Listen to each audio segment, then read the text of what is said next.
తాకట్లో ఉన్న మీ బంగారాన్ని విడిపించి ఆ రోజు ఆన్లైన్ రేటుకి కొంటాం. Sharma gold company.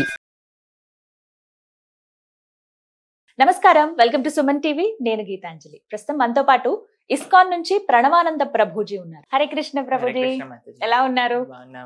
చుట్టూ అంత నెగిటివిటీ పెరిగిపోతుంది. అటు సొసైటీలోనూ నెగిటివిటీ చూస్తున్నాం, ఇళ్ల పరిసరాల్లో చూస్తున్నాం, ఇంట్లో చూస్తున్నాం, మా ఒంట్లో కూడా చూస్తున్నాము. అసలు ఏంటి నెగిటివిటీ, ఎందుకు ఇంతగా ఎక్కువైపోయింది? దాని నుంచి బయటపడే మార్గాలు ఏమన్నా ఉన్నాయా అని అడుగుతున్నారు. నెగిటివిటీ నుంచి బయటపడాలి అని అంటే పాజిటివిటీ వ్యక్తి దగ్గరికి వెళ్ళాలి. మన నేచర్, మీరు అన్నారు కదా, మన ఒంట్లో నెగిటివిటీ ఉంది, కుటుంబంలో నెగిటివిటీ ఉంది, సమాజంలో నెగిటివిటీ ఉంది అని. నెగిటివిటీ ఉంది, పాజిటివిటీ కూడా ఉంది. మనం జస్ట్ పాజిటివిటీ దగ్గరికి వెళ్ళాలి. అది మనం చేయాల్సిన ప్రయత్నం.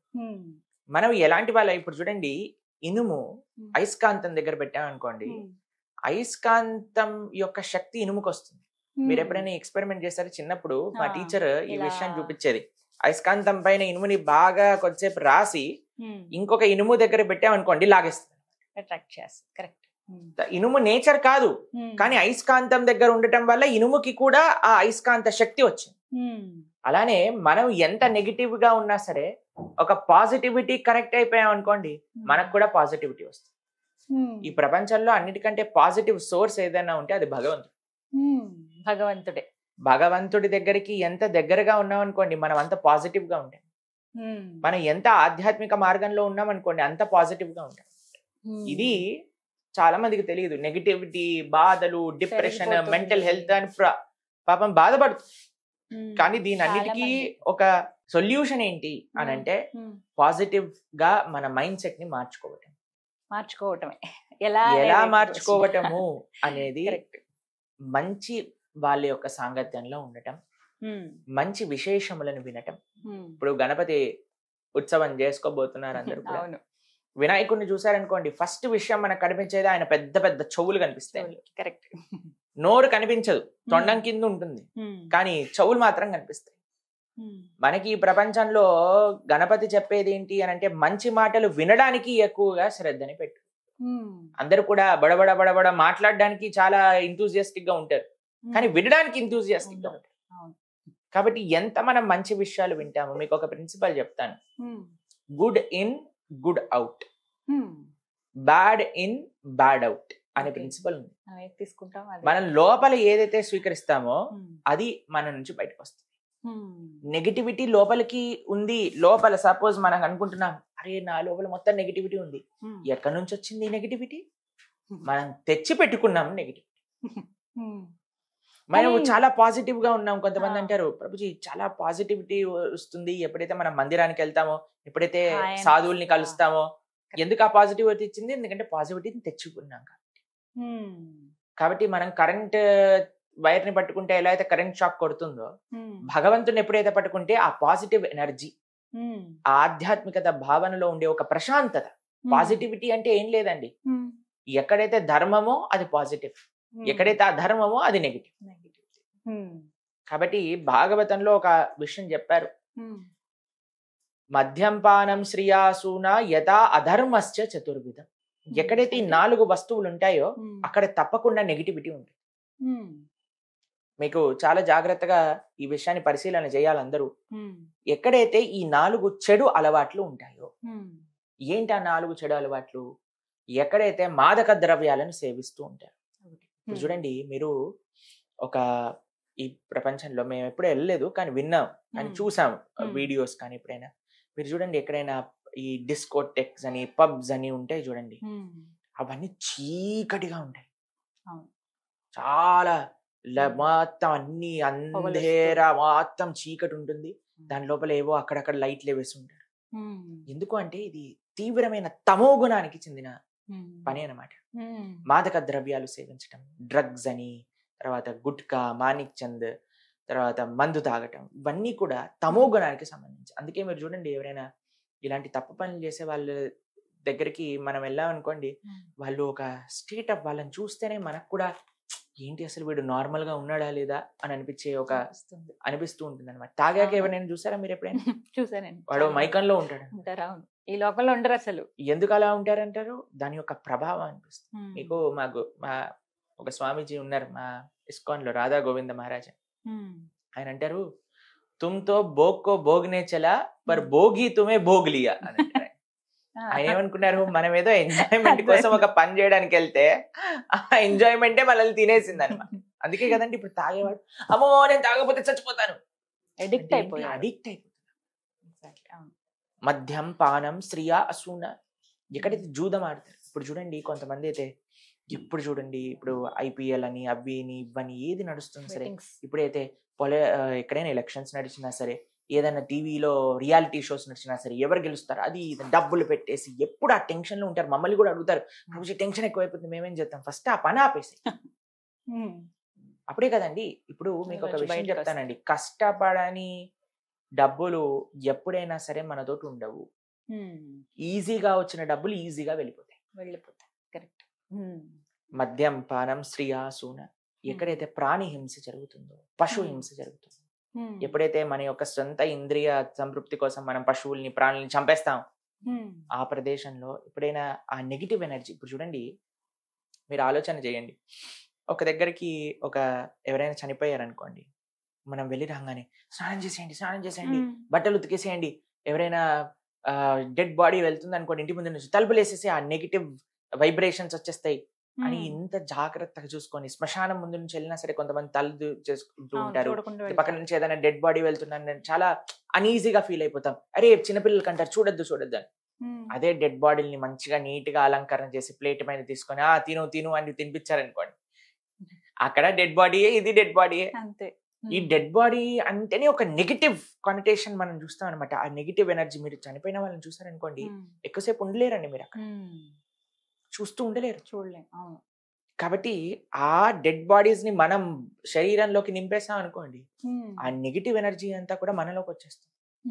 మనం ఎప్పుడైతే ప్రాణిహింస జరుగుతుందో ఆ నెగిటివ్ ఎనర్జీని ఈ న్యాచురల్ కలామిటీస్ కి దారి తీస్తే తెలిసిన మీకు, ఇప్పుడు వైనాడ్ లో ఫ్లడ్స్ అయ్యాయి, మీరు చూసే ఉంటారు, ఆ కొండ చేలో మొత్తం పరిగిపోయి మొత్తం ఊర్లంతా వెళ్ళిపోయి. ఎందుకు అలా జరుగుతుంది? ఒక రీజన్ చెప్తున్నారు అక్కడ. ఒక టీవీలో చూసింది ఏంటి అంటే, ఒక ప్రెగ్నెంట్ ఏనుక్కి పైనాపిల్ బాంబు పెట్టి చంపేశారు, తెలుసా మీకు అది? కరోనా టైంలో. ఇప్పుడు చాలా మంది అడుగుతారు, దీనికి దానికి ఏదైనా కనెక్షన్ ఉందా అని మమ్మల్ని కొంతమంది అడిగారు. కనెక్షన్ ఆ ఒక్క ఏనుగుతో చేసినందువల్ల అయ్యుండకపోవచ్చండి, కానీ ప్రాణి హింస ఎప్పుడైతే ఆ నెగిటివిటీ ఒక లెవెల్ కి చేరుతుందో, ఆ నెగిటివిటీ అది ఒక్కసారి యాక్టివేట్ అయిపోయి ప్రకృతి వైపరీత్యాలన్నీ కూడా వస్తాయి. కాబట్టి మేము ఒక వీడియో చూసాము, అమెరికాలో ఒక హైవే పైన వెళ్తూ ఉంటే ఏడుపులు వినిపిస్తున్నాయి అనమాట. ఆ వీడియో రికార్డ్ చేశారు, ఆడియో ఇలా వీడియో చూస్తే ఆ నెగిటివ్ క్రైజ్ అన్ని ఒక 2 కిలోమీటర్ల దూరంలో ఉండే ఒక స్లాటర్ హౌస్ నుంచి వినిపిస్తుంది. అక్కడ ఆవులు పందులు అన్ని ఎక్కడైతే స్లాటర్ చేయడానికి పెడతారో అక్కడ నుంచి వినిపిస్తున్నాయి. ఆ నెగిటివిటీ అంతా, ఆ ఏడుపు అంతా కూడా, ఇప్పుడు చూడండి మీరు ఎవరైనా మనిషి ఏడిచారనుకోండి ఇంట్లో, మన మనసు కూడా బాగుండదు. ఎవరైనా ఏడుస్తున్నారంటే, అరే కొద్దిగా ప్రశాంతంగా ఉన్నానా, నువ్వు ఎందుకు ఏడుస్తున్నావు అని మనం వెంటనే రియాక్ట్ అవుతాం. ఎందుకంటే మనకి బాధ లేకపోయినా ఎదుటి వాడి బాధ చూసి మనం తట్టుకోలేకపోతాం. అలాంటిది ఇన్ని ప్రాణులు ఏడ్చిన ఏడుపులు, ఏమన్నా మేక ఈ కోడి నేను నీకోసమే పుట్టాను నన్ను చంపేసే అని ఆనందంగా వస్తుందండి? అసలు అది బాధే కదా. ఆ బాధ అంతా ఎక్కడికి వెళ్తుంది? ఎవరు దాన్ని అనుభవించాల్సి వస్తుంది అని అంటే, ప్రతి ఒక్కళ్ళు అనుభవించాల్సి వస్తుంది. అంటే తిరిగి మనకు వస్తుంది అని అంటారు 100%.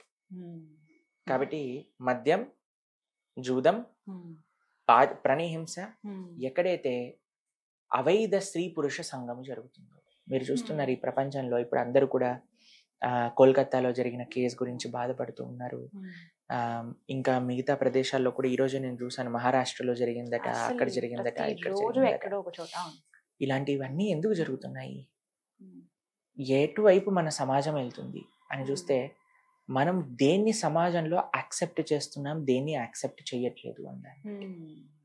మనం ఒకసారి మాట్లాడుకున్నట్టున్నాం, కొన్ని సినిమాలు వచ్చాయి తెలుగులో, హిందీలో. ఆ సినిమాలలో స్త్రీని అగౌరవపరచడం ఫ్యాషన్ గా హీరో చేస్తే సూపర్ డూపర్ హిట్ అయిపోయి అందరు కూడా పేర్లు కూడా సినిమాలు లాగా పెట్టేసేసుకొని,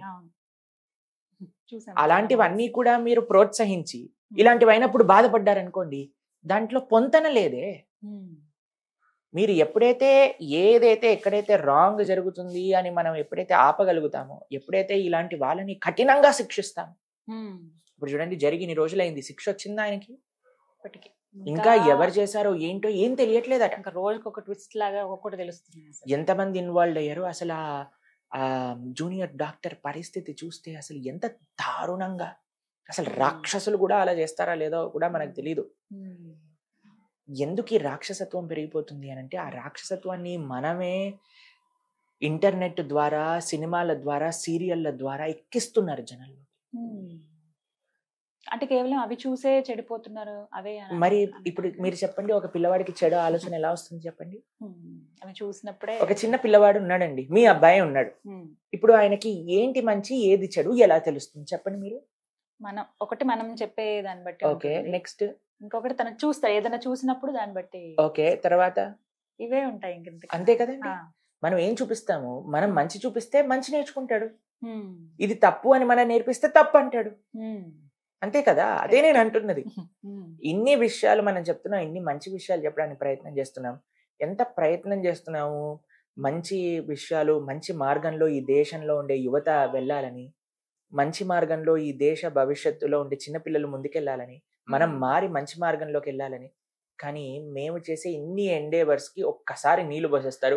ఒక సినిమా రిలీజ్ అవ్వగానే జనాలందరూ పిచ్చోళ్ళలా ఆ సినిమా వెనకాల వెళ్ళిపోయి ఆ హీరోలు చెప్పే. మీకు ఒక విషయం చెప్తానండి, ఎందుకు మేము సినిమాలను ఇంత ఘోరంగా ఖండిస్తాము, ఎందుకు wrong ideals, wrong role models ఖండిస్తామంటే, ఇప్పుడు మీరు చెప్పండి, నేను మా గురువు గారి ప్రవచనం వినడానికి మేము యూట్యూబ్ లో, ఇప్పుడు మేము స్టూడియోకి వస్తున్నప్పుడు కూడా మా గురువు గారి ప్రవచనం వింటూ ఉన్నాం అనమాట. మధ్యలో యాడ్ వస్తుంది. యాడ్ వచ్చేసరికి మేము చూడంగానే ఎవరబ్బా ఈ యాడ్ లో ఉన్నది అనగానే, పేర్లు చెప్పను అనుకోండి, పెద్ద పెద్ద బాలీవుడ్ హీరోలు అందరూ ఏం చేస్తున్నారు తెలుసా? ఒకడు గుట్కాని ప్రమోట్ చేస్తాడు, ఒకడు జూదాన్ని మీరు పేకాట ఆడండి, డబ్బులు పెట్టుకోండి అని మొత్తం చెప్తాడు. దాని తర్వాత ఫాస్ట్ గా వెళ్ళిపోతుంది, ఇది దీంట్లో ఏమంటాం డబ్బు నష్టం కలుగుతుంది జాగ్రత్త అని ఫాస్ట్ గా చెప్పేస్తాడు వాడు. అంతే. వీడొచ్చి గుట్కా తినమంటాడు, వీడొచ్చి జూదం ఆడమంటాడు, ఇంకొకడు వచ్చి కూల్ డ్రింకులు తాగమంటాడు, ఇంకొకడు వచ్చి చాక్లెట్లు తినమంటాడు, ఇంకొకడు వచ్చి స్త్రీలను కొట్టి అవమానించి వాళ్ళని హింస పెట్టి అలాంటి సినిమాలు నడిపి జంతువు అని పేరు పెట్టుకొని సూపర్ హిట్ కొనుక్కొని లక్షల కోట్లు సంపాదించేస్తాడు. వీళ్ళని మనము ఐడియల్స్ గా, వీళ్ళ వెనకాల క్రేజ్ పెంచుకొని చెడ్డ బూతులు మాట్లాడే వాళ్ళు, అసాంఘికంగా ప్రయత్నించే వాళ్ళందరినీ కూడా మనము వాళ్ళ దగ్గరికి వెళ్ళి మేము వాళ్ళ ఫ్యాన్స్, మేము వాళ్ళది ఇది అది అది అని చెప్పుకుంటూ తిరుగుతున్నారు మీరు. ఇలాంటి పరిస్థితిలో దేశ యువత ఉంటే మనకి అసలు ఈ దేశానికి మంచి భవిష్యత్తు ఉందంటారా చెప్పండి? అంతే, ఎక్కడ చూసినా నెగిటివిటీ ఉంది.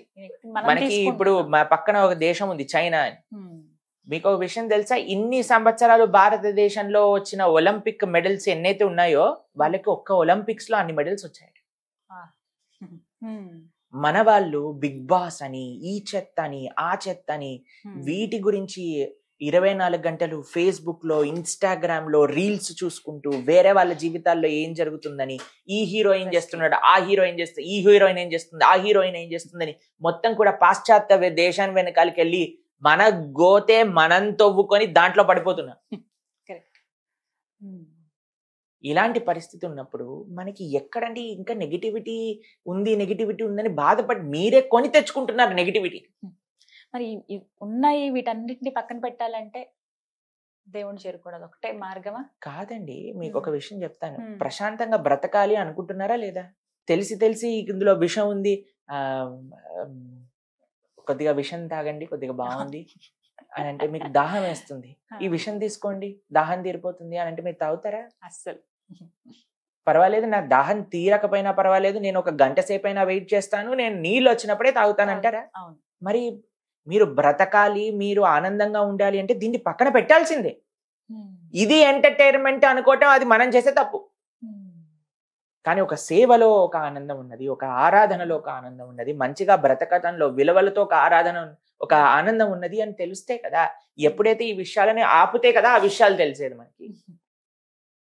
చిన్నప్పటి నుంచి పుట్టిన చిన్ని పిల్లవాడి దగ్గర నుంచి ఫోన్ పెట్టేసి నువ్వు ఈ చూడు అది చూడు అని చూపించేస్తూ మేము చూసాం. చిన్న పిల్లలండి, ఇంత పిల్లలకి వాళ్ళ అమ్మ ఒక దగ్గర చూసాం మేము, ఒక వల్గర్ సాంగ్ పెట్టి డాన్సే అంటే ఈ చిన్ని పిల్ల దానికి డాన్స్ వేస్తాం, దానికి మురిసిపోతున్నారు. ఇలాంటి పనులు చేసినప్పుడు మనకి ఏం నేర్పిస్తున్నాము, ఏం మన చూపిస్తున్నాము? చేతుల్లోనే ఉంది ఏదైనా. నెగటివిటీ కాబట్టి అందరూ ప్రయత్నం చేయాలండి. ఇప్పుడు మనం ఇంత ఆధ్యాత్మిక ప్రోగ్రామ్ చేసేసి మళ్ళీ మనం ఏదైనా భౌతికంగా మాట్లాడేసేసి పిచ్చి పిచ్చి విషయాల్ని కూడా మనం ప్రమోట్ చేసేస్తాం అనుకోండి, అప్పుడు మనం ఎండేవర్స్ మొత్తం కూడా పోయినట్టే కదండి. కాబట్టి మనకి ఈ విషయం అర్థం కాదు, చాలా మందికి పట్టదు. ఈ రోజు నిన్న ఈ రోజు మనం కర్ణుడి పైన ఒక పాడ్కాస్ట్ చేసాం, గుర్తుందా? ఆ వీడియో చూసాను, ఎందుకో నాకు యూట్యూబ్ లో సజెషన్ వచ్చింది. అయితే దాన్ని చూసాను, కమెంట్స్ చదువుతున్నాను అనమాట. అందరూ కూడా I stand with Karna, Karna super hero, Karna super star, Karna is emotion, Karna is love అని పెట్టారు. మేము ఆశ్చర్యంతో చూస్తున్నాము, అసలు వీళ్ళకి కర్ణుడి గురించి చెప్పింది ఎవరు? మహాభారతం కర్ణుడి గురించి మాట్లాడుతుంది. మహాభారతంలో వ్యాసులు వారి కర్ణుడి గురించి ఏం చెప్పారు? వీడేదో శాస్త్రం తెలిసినట్టు ఒక సినిమా చూసేసి Karna is emotion, Karna is love, Karna is love అంటూ ఉందంటే మీరు డైరెక్ట్ గా కూడా కోల్కతాలో ఆ జూనియర్ డాక్టర్ తోటి చేసిన హింసాత్మకంగా ప్రవర్తించిన వ్యక్తులు ఎవరైతే ఉన్నారో వాళ్ళని సపోర్ట్ చేసినట్టే. మనం మాట్లాడుకున్నాం కదా, ద్రౌపది దేవిని అవమానించామని చెప్పిందే కర్ణుడు. మళ్ళీ Karna is emotion, Karna is love, Karna is our great hero, Karna is role model. ఇలాంటి చెత్త వాళ్ళు ఉన్నంత వరకు కూడా మన దేశం ఇలానే ఏడుస్తుంది.